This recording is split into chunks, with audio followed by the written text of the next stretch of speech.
Tu me dis quand c'est bon pour toi? Bonjour à tous et à tous. Alors vous avez été très nombreux à me demander pourquoi Alexandre tu ne fais pas une chaîne YouTube, et depuis des années de cela, et j'ai cédé. Donc je vous fais cette chaîne YouTube là.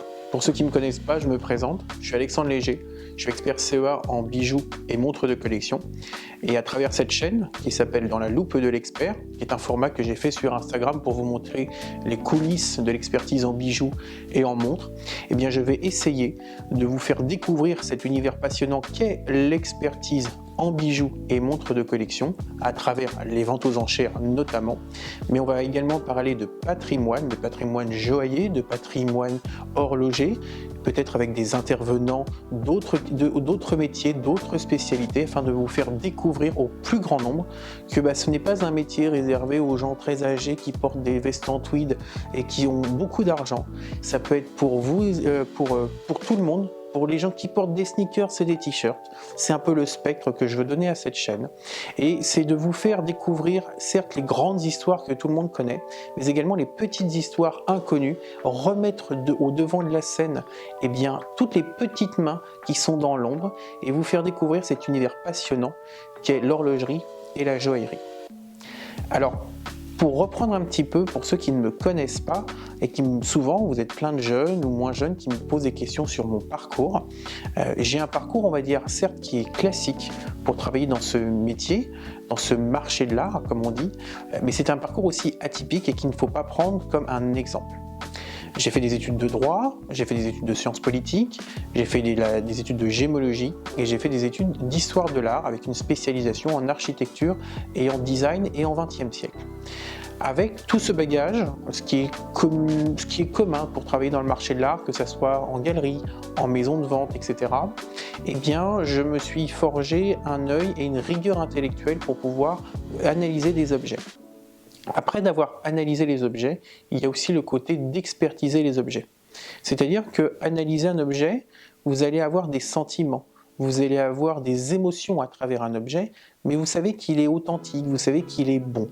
L'expertise, c'est qu'on vous apporte un objet et vous ne savez pas s'il est bon ou il n'est pas bon, et vous devez vous-même, avec vos connaissances, avec l'appui de sources diverses et variées, dire vous-même, en tant que spécialiste, puis en tant qu'expert, dire oui, cet objet est bon, et la finalité, c'est souvent de dire il vaut tel prix ou on l'estime à entre temps et tant d'argent.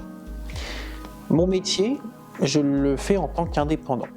C'est-à-dire que je suis mon propre patron, je ne suis pas salarié de maison de vente ou d'institution, c'est moi-même qui me déplace à travers toute la France, à Paris, en province, pour pouvoir, lors de journées d'expertise, notamment avec les commissaires-priseurs, dire au plus grand nombre, avec ou sans rendez-vous, et toujours d'une manière gratuite, combien vaut l'objet, s'il est authentique ou pas.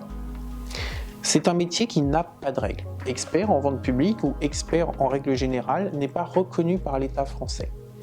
Comment on arrive à devenir expert? Eh bien, c'est tout simple et c'est extrêmement compliqué.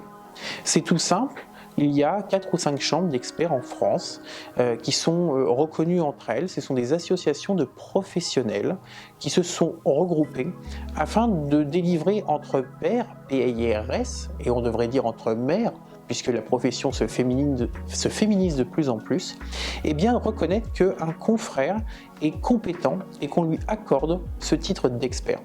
Donc finalement, ça pourrait être assez simple. Mais en fait, ce n'est pas juste du copinage. Ce n'est pas parce que je suis pote avec telle ou telle personne qui va me faire entrer dans un syndicat. Non, pas du tout. En fait, il faut que vous justifiez de publications, il faut que vous justifiez d'écrits universitaires, il faut que vous justifiez d'avoir fait beaucoup de ventes publiques, d'avoir expertisé beaucoup d'objets. Et à ce moment-là, au bout de quelques années et de nombreuses preuves de votre expérience, eh bien, on vous accorde le titre d'expert. Les seuls titres d'experts qui sont reconnus par la France, ce sont les experts auprès des tribunaux. Le premier stade étant l'expert auprès des cours d'appel, il y en a partout en France, et le stade d'au-dessus est expert auprès de la Cour de cassation qui se trouve à Paris. Donc voilà, je vous ai résumé un petit peu en fait quel était mon parcours, quel était un peu mon métier, Mais mon métier, je vais vous le faire découvrir dans différentes vidéos pour vous expliquer ce que c'est, comment on expertise une montre, comment on expertise un bijou, comment on arrive à le recontextualiser dans sa période de production. Et c'est tout ça que vous verrez dans la loupe de l'expert. À très bientôt.